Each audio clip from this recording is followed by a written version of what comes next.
افتتاح میرے خیال سے یہی مسجد ہے جس کا افتتاح ہونا اور اسی کا نام مسجد حبیب رکھا گیا ہے۔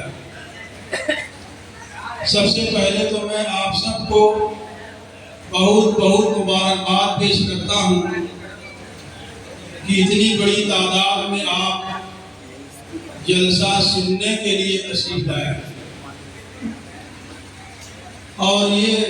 یو پی اور بہار میں آ کر بڑی خوشی ہوتی ہے کہ لوگ جلسہ سننے آتے ہیں اور پوری تیاری کے ساتھ آتے ہیں، اور بعض جگہوں پر تو میں نے یہ بھی روایت دیکھی ہے کہ فجر تک کی نیت کر کے آتے ہیں، اور بعض جگہوں سے رپورٹیں بھی ملی ہیں کہ اگر فجر سے پہلے جلسہ ختم کر دیا تو پھر جلسہ کرنے والے کی خیریت نہیں، ناراض ہو جاتے ہیں، برہم ہو جاتے ہیں۔ اور ہمارے یو پی میں تو لوگ جلسہ دیکھنے آتے ہیں، مشاعرہ دیکھنے آتے تھے، پہلے سننے آتے تھے، مشاعرہ دیکھنے آتے ہیں، بلکہ شاعرات کو دیکھنے آتے ہیں۔ اسی طرح جلسے میں دیکھنے آتے ہیں کہ کون کون سے مولانا تشریف لائے ہیں، دو چار باتیں سنی اور اس کے بعد سمجھ میں آیا تو ٹھیک ہے، کھڑے کھڑے سن لیا، اور نہیں سمجھ میں آیا تو چلتے بنے۔ تو اس بات پر میں آپ کو مبارکباد دیتا ہوں کہ آپ باقاعدہ تیاری کے ساتھ وقت فارغ کر کے اچھے جذبے سے، اچھی نیت سے جلسہ اور پروگرام میں صرف شریک ہونے کے لیے نہیں بلکہ اس کو سننے کے لیے، اس پر عمل کرنے کے لیے، اور جو گفتگو آپ کے سامنے قرآن و حدیث کے تعلق سے، سیرت طیبہ کے حوالے سے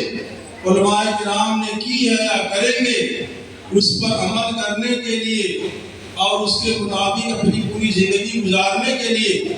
آپ اس جذبے اور ارادے سے ہیں۔ یہ بات اس بات کی دلیل ہے کہ آپ کو نہ محض دین سے تعلق ہے، علماء سے تعلق ہے، مدارس سے تعلق ہے، بلکہ آپ کو دین سے، علماء سے اور اہل دین اور مدارس سے محبت ہے۔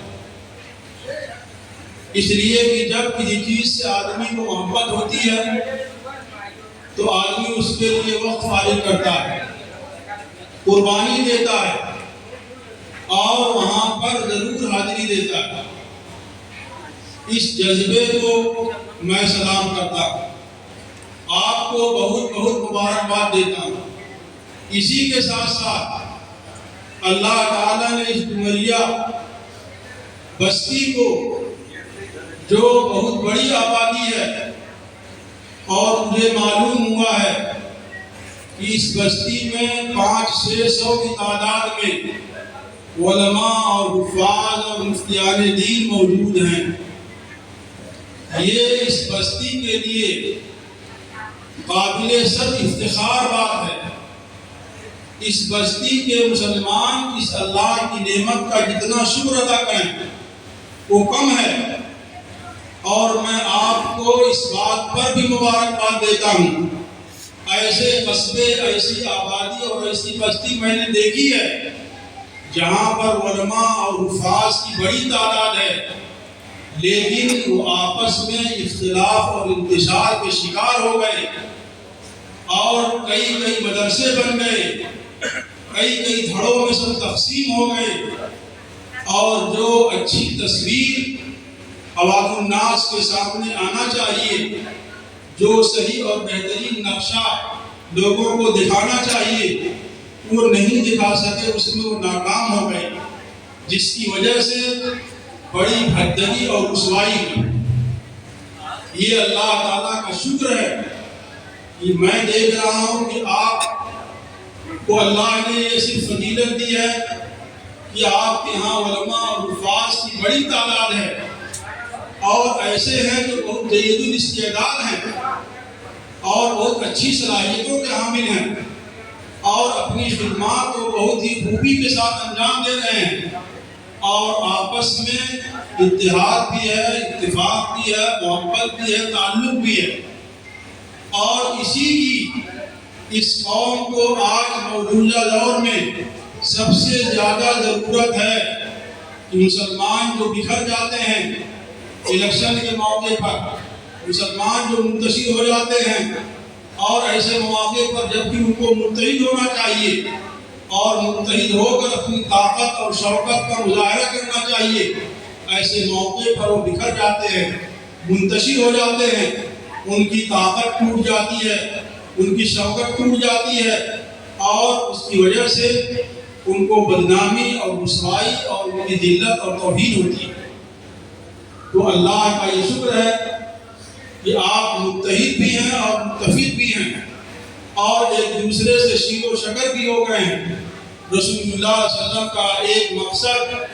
اور رسول اللہ صلی اللہ علیہ وسلم کی بعثت کا ایک اہم پیغام یہ بھی تھا کہ آپ رسول اللہ علیہ وسلم نے عرب کے جو قبائل آپس میں لڑ رہے تھے، بھڑ رہے تھے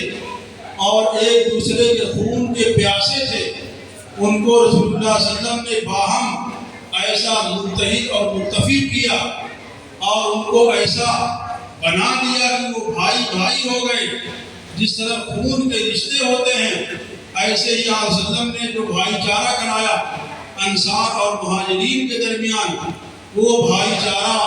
وہ اخوت، وہ محبت، وہ تعلق، وہ رشتہ ایسا ہے جو آج کل کے خونی رشتوں سے بہت بڑا ہوا ہے۔ جب آپ صلی اللہ علیہ وسلم نے مواخات فرمائی تو انصار نے تو اتنی پیشکش کی اپنے مہاجر بھائی کے لیے کہ میرے پاس 2 بیویاں ہیں، آپ جس کو پسند کرو میں اس کو طلاق دے دوں اور عدت گزرنے کے بعد تم شادی کر لو۔ میرے پاس 2 دکانیں ہیں، ایک دکان تم اپنی پسند سے لے لو۔ میرے پاس 2 باغات ہیں، جو باغ تم چاہو پسند کر کے لے لو۔ اور میرے 2 گھر ہیں، گھر میں سے 2 گھر پسند کرو لے لو، یا اسی میں بٹوارا کر لو، حصہ لے لو۔ یہ سگا بھائی بھی اپنے بھائی کو حق نہیں دیتا ہے، بٹوارا کرنے کے لیے تیار نہیں ہوتا ہے۔ باپ مر گیا، اگر کوئی بھائی غاصب ہے تو دوسروں کا حق ہڑپ کر لیتا ہے، غصب کر لیتا ہے، اور وراثت کا تصور مسلم سماج سے ختم ہی ہوتا جا رہا ہے۔